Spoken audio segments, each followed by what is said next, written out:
নমস্কাৰ, মোহাম্মদ খুৰশ্বাদ আলম। মই কটৱাৰী ৪৪ নং গাঁও পঞ্চায়তৰ আঞ্চলিক সদস্য হওঁ। মোক আজি ৰাইজে যি সঁহাৰি দিছে মই বহুত আনন্দ পাইছোঁ আৰু বহুত সঁহাৰি পাইছোঁ।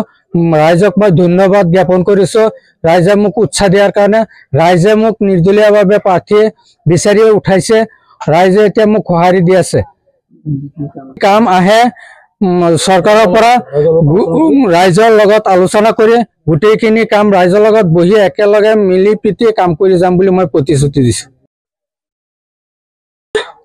আমি কটৱাৰী গাঁও পঞ্চায়তৰ ৪৪ নং আঞ্চলিক পঞ্চায়তৰ আঞ্চলিক সদস্য হিচাপে আমি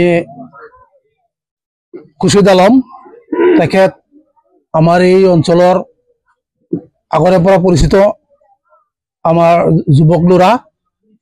তেওঁ বহুদিনৰ পৰা আমাৰ পঞ্চায়তৰ মানুহৰ লগত সামাজিক যিকোনো কাম কাজত তেওঁ জড়িত আৰু আমাৰ এই পঞ্চায়তখনৰ সৰ্বাংগীন উন্নয়নৰ কাৰণে তেওঁ যৎপৰোনাস্তি চেষ্টা কৰিব বুলি আমি আশা ৰাখি আমি ৰাইজে মনোনীত কৰি আমি এই খুৰশ্বাদ আলমক এইবাৰ আঞ্চলিক পঞ্চায়তৰ সদস্য হিচাপে জয়ী কৰাম বুলি আমি দৃঢ় সংকল্প গ্ৰহণ কৰিছোঁ।